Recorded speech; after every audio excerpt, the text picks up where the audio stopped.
Correlation and regression. Introduction. Correlation and regression are statistical tools used to analyze the relationship between variables. Correlation measures the strength and direction of a linear relationship between two variables, using a coefficient r that ranges from -1 to +1. A value close to +1 or -1 indicates a strong relationship, while a value near 0 suggests little or no linear correlation. Regression, on the other hand, goes further by modeling this relationship, allowing one to predict the value of a dependent variable y based on one or more independent variables x. While correlation indicates association, regression helps quantify and predict the impact of changes in the input variables. On this slide, we're discussing scenarios where both the dependent variable, y, and the independent variable, x, are continuous in nature. You might encounter such situations often in real-world data analysis. Let me give you a few examples. You might want to explore if there's a significant relationship between the kilograms of biscuits broken and the kilograms of biscuits produced. Another example could be checking the relationship between employees' salaries in rupees and their sales performance. When both variables are continuous, we have two powerful tools at our disposal. Correlation.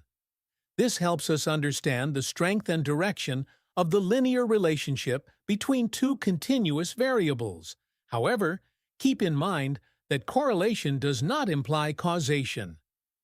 Regression. This goes a step further. Regression not only tells us if a relationship exists, but also provides us with a predictive model. It helps us understand how much change in y we can expect, with a unit change in x.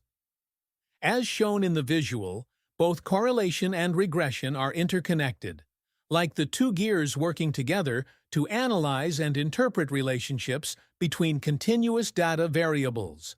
Before we dive deeper into correlation and regression, let's go over some general reminders that apply to both techniques. First, why do we use correlation and regression? The main goal is to explore and quantify the relationship between two continuous variables. For instance, we might ask, if one variable increases, say, the number of training hours, does another variable, like employee productivity, also change in a predictable way? Now, an important assumption we must be aware of. Both the dependent variable, y, and the independent variable, x, must be continuous, meaning numeric. If either x or y is categorical, these methods are not appropriate. In such cases, we should use other statistical techniques like ANOVA or chi-square tests. Finally, let's highlight the key difference between the two. Correlation simply measures the strength and direction of the relationship between two continuous variables. It does not imply causation. Regression, on the other hand, goes further by building a predictive model. It tells us how much change in x predicts, or explains the change in y. So, while both tools help us understand relationships, regression is more powerful when it comes to making predictions. Handling time, HT. 1. Average call duration, x versus overall handling time, y. Let's begin with a common operational metric, handling time. We want to understand if the average duration of a call predicts the overall handling time. If we find a strong positive correlation, it confirms that longer calls naturally lead to longer handling. This can guide us in optimizing scripts or support processes to manage call lengths effectively. Second, agent experience, years, x, versus average handling time, y. Next, we're asking, do experienced agents handle calls more efficiently? A negative correlation here would be ideal, showing that as agent experience increases, handling time decreases. This could justify investing in longer retention or advanced training for agents. Collections 3. Number of follow-up calls, x versus Amount collected per customer, Y. In collections, persistence might pay off. But does it really? We analyze whether making more follow-up calls leads to higher collections per customer. A positive correlation would confirm this. If not, it might be time to rethink our follow-up strategy or frequency. Fourth customer account age, X, versus average monthly collection, Y. Here, we're testing whether older customer accounts result in better collections. A positive correlation could suggest long-term customers are more reliable or have higher balances. On the flip side, a negative correlation might signal declining engagement over time. Cycle time 5. Machine speed X versus cycle time Y. Now we shift to manufacturing metrics. Is there a meaningful relationship between machine speed and cycle time? We expect a negative correlation. Faster machines should reduce cycle time. This analysis helps us justify investments in faster or upgraded machinery. Sixth batch, size X versus average cycle time, Y. Here, we assess whether processing larger batches results in longer cycle times. A strong positive correlation would indicate that increasing batch size leads to longer processing time, helping us optimize for batch efficiency versus throughput. Production in kg7. Machine run time X versus daily production in kilograms, EY. This example examines whether more machine uptime directly leads to more production. A strong positive correlation would support the idea that maximizing runtime boosts output, useful for planning shifts and minimizing downtime. 8. Raw material input, weight, X versus final output in kilograms, Y. Finally, we look at raw material efficiency. Does more input lead to more output? A near-perfect positive correlation is ideal here, indicating low material waste and efficient conversion. If not, we might have material losses or process inefficiencies to investigate. Correlation. What is correlation? Correlation analysis is used to assess whether a relationship exists between two continuous variables. It helps us answer the question, do changes in one variable relate to changes in another? The result is a correlation coefficient, a value between -1 and +1. A value of +1 means a perfect positive linear relationship. Both variables increase together. A value of -1 means a perfect negative linear relationship. As one increases, the other decreases. A value of 0 suggests no linear relationship between the variables. Remember, correlation does not imply causation. It just tells us how strongly two variables move together. 1. When to use correlation. We use correlation analysis when both variables are continuous. For example, things like time, weight, revenue, temperature, any variable that can take on a wide range of numeric values. This tool is especially useful when we're trying to understand patterns or trends before moving into predictive modeling, such as regression. 2 hypothesis statements. In statistical testing, we start with 2 competing hypotheses. Null hypothesis, H0. There is no significant relationship between the two variables. Alternate hypothesis, H1. There is a significant relationship between the variables. On this slide, we are discussing correlation, specifically how it's interpreted using Minitab output. As shown in the session window here, we performed a correlation analysis between two variables, collection and TOS. Minitab provided us with 2 key pieces of information, the Pearson correlation coefficient and the p-value. Let's start with the p-value, which is shown here as 0.093. The first step in interpretation is to compare this p-value with the significance level, commonly denoted by alpha, as Xiao. which is usually set at 0.05. Since 0.093 is greater than 0.05, we fail to reject the null hypothesis, or HO. This means that there is not enough statistical evidence to suggest a significant correlation between collection and TOS. However, let's also look at the Pearson correlation coefficient, which is 0.240. This value lies between -1 and +1. A value of +1 indicates a perfect positive correlation. A value of -1 indicates a perfect negative correlation. A value near 0 suggests no linear correlation. In this case, 0.240 indicates a weak positive correlation. So while there is some positive relationship between the two variables, it's not strong and not statistically significant based on our p-value. So, in summary, while we do see a minor positive relationship numerically, we cannot confirm its significance statistically. What is regression?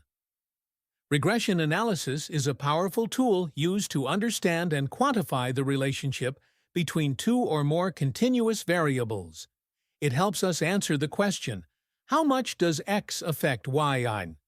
We do this by fitting a best fit line, in simple regression, or a plane, in multiple regression, to a scatter plot of our data points. This line is defined by a regression equation, which lets us predict the value of Y based on a given value of X. Interpreting the regression output R², R2. This tells us the percentage of variation in the dependent variable Y that is explained by the independent variable X. For example, an R2 of 0.80 means that 80% of the variation in Y can be explained by changes in X. Adjusted R². Adjusted R2 refines this measure by accounting for the number of predictors and sample size. It prevents overestimating model strength when we add more variables. A good regression model typically shows high values for both R² and adjusted R², indicating a strong, reliable fit. 1. When to use regression? Just like with correlation, regression is used when both X and Y are continuous variables. The key difference is that regression not only checks if a relationship exists, it also allows us to predict outcomes and quantify the strength and direction of the impact. 2. Hypothesis statements. Null hypothesis. H0. X does not significantly impact Y. Alternate hypothesis. H1. X does significantly impact Y. A low p-value, typically less than 0.05, leads us to reject the null hypothesis, meaning there is a statistically significant relationship between X and Y. 3. Real-world business examples. Example 1. A marketing team wants to understand whether ad spend, X, directly affects sales value, Y. A strong regression model here can help forecast future sales based on advertising budgets. Example 2. In a BPO, a manager might ask, does an employee's tenure, X, impact their average handling time, Y? If so, we could use tenure to predict productivity and guide training focus. Example 3. A car manufacturer might investigate if a car's age, X, significantly impacts its mileage. Why? This insight can help in resale value estimation or warranty planning. Handling time, HT1.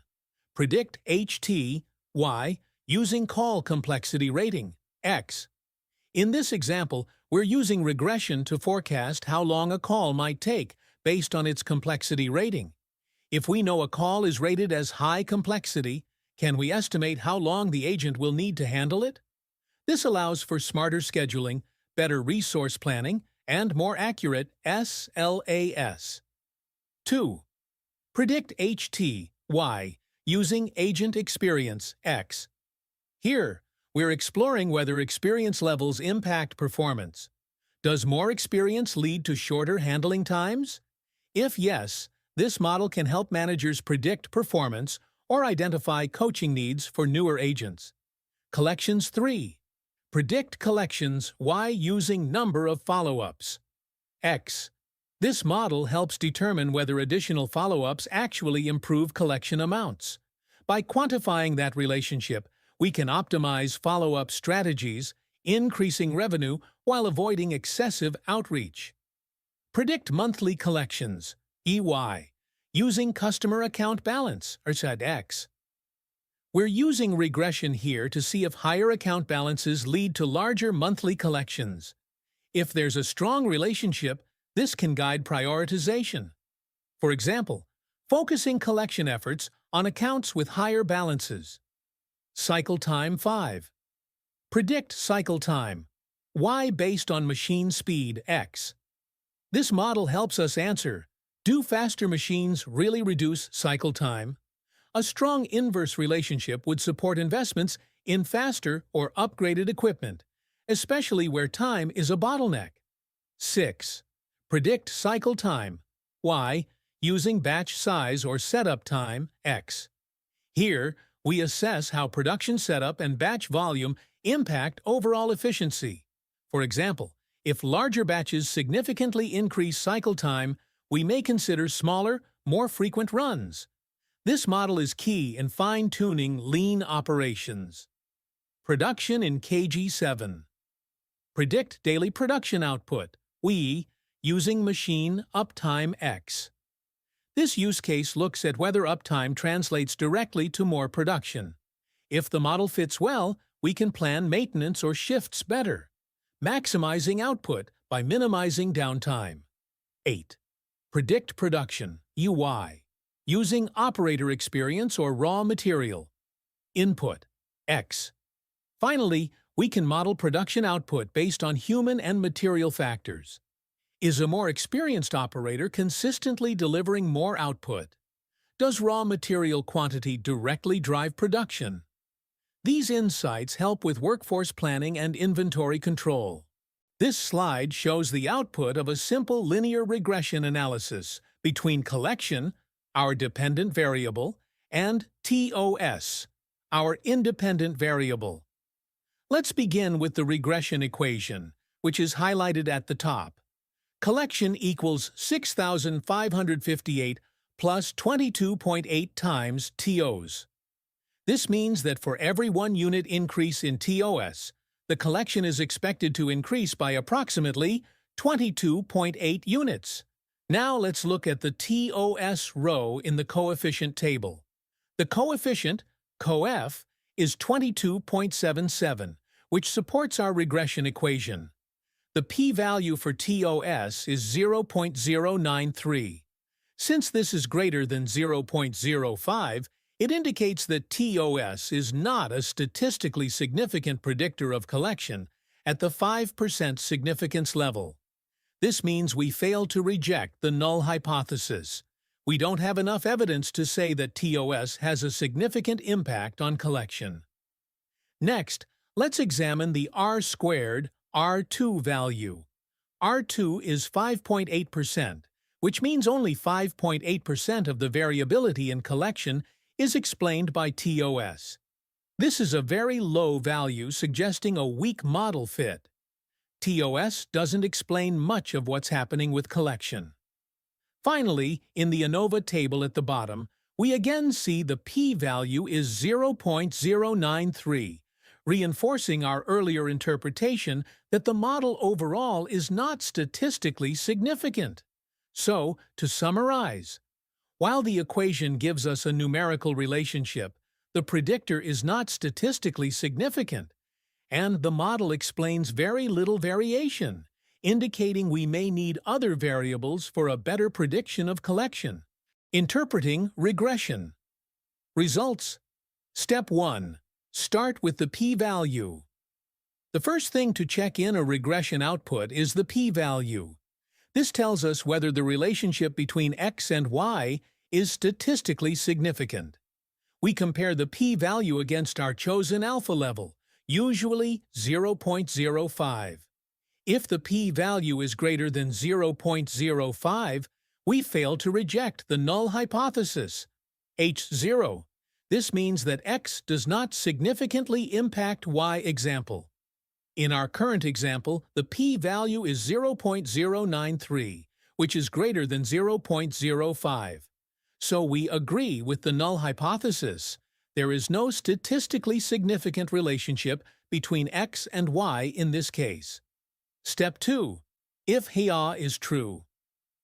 Check R squared. If the p-value had been below 0.05, meaning we accept the alternate hypothesis, HI, then we move to the next important metric, R squared. R squared. R squared tells us how much of the variability in Y is explained by X. In industry practice, an R squared value greater than 62% is typically considered strong. So, if HA is true and R squared is high, we can be confident that X is a good predictor of Y and that the model is meaningful. Step 3. Use the regression equation, transfer function. Once you've confirmed the relationship is significant and the model is strong, the final step is to use the regression equation, also known as the transfer function. This equation allows you to predict Y based on a given value of X, or vice versa. It's one of the most powerful outcomes of regression, turning analysis into actionable forecasts. Example: if your equation is Y equals 10 plus 2X, and you know X is 5, then Y is expected to be 20. This prediction can support planning, resource allocation, and goal setting. Summary. So, in summary, when you study a regression result, follow these steps.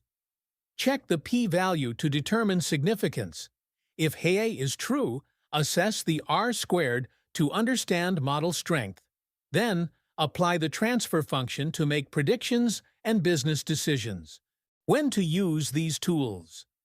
First and foremost, both correlation and regression require that X and Y are continuous numerical variables. So if you're working with categorical data, these methods won't apply. Also, keep in mind, if you're analyzing more than one predictor variable, X, then you'll need to use multiple regression. This is typically covered at the black belt level, since it adds complexity to both the model and interpretation. Key outputs to look for correlation. The key metric is Pearson's R, which tells you the strength and direction of the linear relationship. It ranges from -1, perfect negative correlation, to +1, perfect positive correlation. For regression, you'll focus on the coefficients to build the predictive equation and the R squared value, which tells you how much of the variability in Y is explained by X. The higher the R2, the better the model explains the outcome. Common mistake to avoid. One of the most important reminders: correlation does not imply causation. Just because two variables move together doesn't mean one is causing the other. There may be other underlying factors, or it may be purely coincidental. Always be cautious when interpreting results, especially when making business decisions. Use domain knowledge and further testing before assuming a causal link. Wrap up. To sum up, use correlation to check for relationships and regression to model and predict outcomes. Look at your p-values, R squared, and coefficients carefully, and always remember to validate your conclusions with logic and data. Introduction to CY/CX analysis. Let's look at a very common situation in data analysis, when both your response variable, Y, and your factor, or predictor, X, are continuous or numerical. This could be something like employee tenure versus handling time, or advertising cost versus sales. When both variables are continuous, we typically have two tools available to us: correlation and regression. The choice depends on what you want to achieve. Option 1. Correlation. Correlation is used when we want to know if a relationship exists between two variables and how strong that relationship is. It gives us a p-value, which helps us decide if the relationship is statistically significant. We also get the correlation coefficient, known as ER. This value tells us both the strength and direction of the relationship. R close to +1 equals strong positive correlation, both increase together. R close to -1 equals strong negative correlation. As one increases, the other decreases. R close to 0 equals no meaningful linear relationship. Important, correlation doesn't identify which variable is X or Y. It treats both equally. There is no cause-effect implied. It just tells you they move together in some way. Option 2. Regression. Regression is the next step, when you want to quantify the relationship and build a predictive model. Like correlation, it also gives a p-value to test if there's a significant relationship. But instead of just telling us how strong the relationship is, regression tells us how much of Y's variation is explained by X, using something called the R-squared value. A value above 62% is generally considered meaningful in business contexts. Most importantly, regression gives you an actual equation. Y equals mx plus c. This can be used to predict Y given a value of X. Real-life examples to make it relatable. A marketing manager might want to know, does spending more on advertising, X, lead to higher sales? Y? In a BPO setup, a team leader might want to know, does an employee's experience, X, reduce their call handling time, Y? A car manufacturer might analyze, does the age of a car, X, affect its mileage, Y? Closing message. To sum up, if you just want to check if a relationship exists, use correlation. If you want to quantify and predict that relationship, use regression. Both tools are based on the same data type, continuous X and Y, but they serve different purposes.